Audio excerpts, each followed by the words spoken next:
Hi, good morning, Breaking Brown fam. This is Yvette Carnell from BreakingBrown.com, yourblackworld.net. And I wanted to take a quick moment out just to highlight something that I saw last week.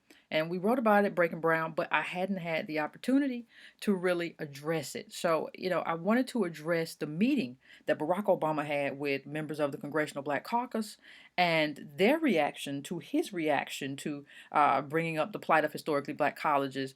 I want to put it out there, first of all, that I'm not a disinterested party in that matter. I'm a graduate of Howard University. But the thing that stood out for me with this meeting, you had the chair of the CBC and other members coming out basically saying Barack Obama didn't seem that interested in the plight of HBCUs. And he basically just said HBCUs should, get their shit together.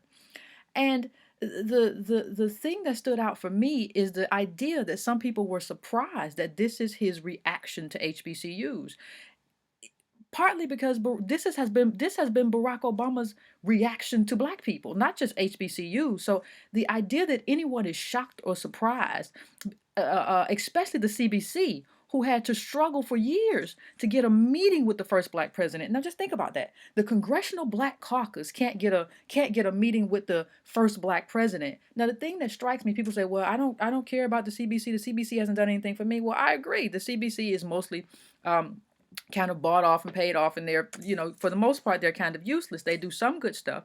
I would really like to see that reparations bill, that research come to the floor, that John Conyers presented. But for the most part, no, they've kind of been bought and paid for. But still, the CBC hasn't done enough for black people. But in terms of the first black president, they have been there for Obama the whole way. Anytime a Republican went at the president, anytime a Republican, anytime somebody makes a tar baby comment or makes anything that's even slightly racist, you see just a swarm of CBC members make their way to TV news cameras and cry racism at the fact that Obama is being criticized. So the CBC has been there for Obama. So Obama should be there at least for the CBC because they've always had his back, even when he hasn't had their constituents' back. So, this is a group that he should be there for. This is a group that he should listen to, given their unending and unyielding, support for him. But he doesn't. He's just kind of a throwaway thing to him. So the fact that they're surprised that Barack Obama isn't that into historically black colleges, or is not trying to support historically black colleges, is shocking to me, because Barack Obama hasn't tried to support anything that would help black and brown people in this country. Maybe some brown people in terms of immigration, but certainly not black people. So, when you look at the plus loan change, which if you remember, when Barack Obama's Department of Education made a unilateral change, this wasn't a change that was pushed by Republicans.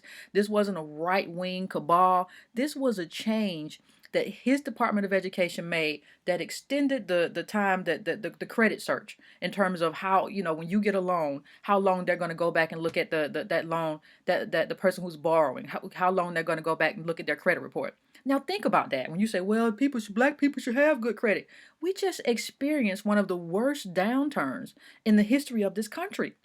And you had banks scheming, where these banks were targeting African Americans. This wasn't a case of just, oh, well, black people need to get their stuff together. This was a case where we were targeted by basically scam artists.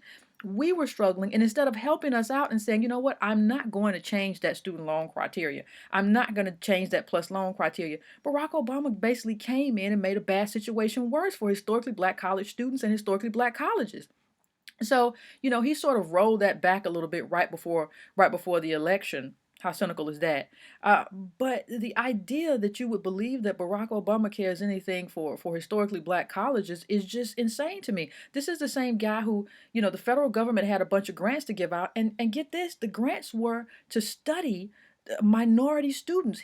These were grants to study minority students and study what was best for minority students, the success of minority students. And it was astronomical. I think it was $1 billion or something. I don't remember what the amount was, but it was a multi-million dollar grant package. And the majority of that went to white colleges, and HBCU Digest published that, and I will put that link up in this YouTube. But he gave federal monies to study minority students and minority achievement. He gave that to mostly white schools. So, and that's a lot of how colleges and universities, get their money. So let's not say if you're looking at Barack Obama and you're wondering why he doesn't care about HBCUs, you can have that conversation. But the point of the matter is the idea that he doesn't care is something that we've seen. He's showed us this throughout his administration. So what I'm trying to understand is why the Congressional Black Caucus was shocked when they went to a meeting. He was like, "Yeah, yeah, get your stuff together." And the truth of the matter is, I had somebody say, "Well, historically black colleges really need to get their graduation rates together." And that's true, but let's talk about part of the reason why those graduation rates are low. There has been some management in historically black colleges, and there are some historically black colleges that are probably going to close. That's true. But let's think about another aspect of what's happening here. Historically black colleges educate a disproportionate number of poor kids from poor neighborhoods. So when you look at the legacy of this country, when you look at how these people were made poor, you look at redlining in black communities where the FHA basically, where the FHA basically decided we can't have any black mortgages. We're not going to insure any black mortgages in black neighborhoods. Basically creating ghettos. The government created ghettos in our community, and now you're telling us to get our stuff together. Well, part of the reason that we're disproportionately poor in this country is because of the government. When you look at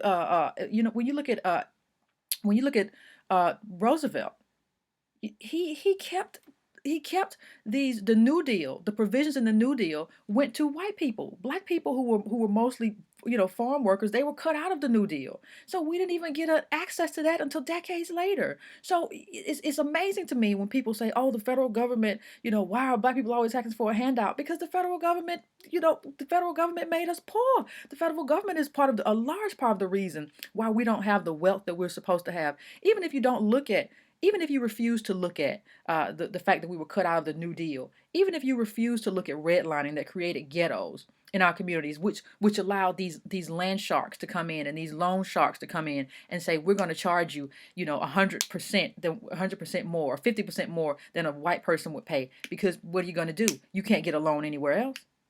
So this sort of predatory lending, this sort of targeting of black people and targeting of black people in order to take advantage of us is something that the government has allowed for years. And even if you don't consider that, you consider the fact that black people were ran off their farms, black people were ran off their land by white mobs, by white terror squads, the KKK and everyone else. And the government didn't protect us. The government didn't come in and say, "You can't, these black people have a right to life, liberty, and the pursuit of happiness." The government didn't do anything. And so we're here now and we don't have as much as we need. And we're saying, well, the government shouldn't come to our back. Barack Obama has said that he wants to, for the first 2 years of a community college, he wants that to be covered. He wants the first 2 years of a community college to be paid for. Okay, he can do that for community colleges, but he can't help black colleges out. And he's a black man. What sense does that make? How can you support that as a black person? How can you support this president as a black person, given that? And the last thing that I think I want to say here, I really want to call out people who are saying that historically black colleges aren't important. I've heard that so many times. Historically black colleges, they need to either do their thing or whatever. They're not really important. Well, and I've asked this question before, but I don't understand how you have a black community without black institutions. I don't understand how that is possible. Historically black colleges are part of the black community. And it's only, I haven't seen anybody but black people who are so desirous of tearing down their black institutions. You don't see any other community saying, these are our institutions. They're run by our people, but I want to tear them down because I want to go over here to the white school. And I don't see anything wrong with going to a white school.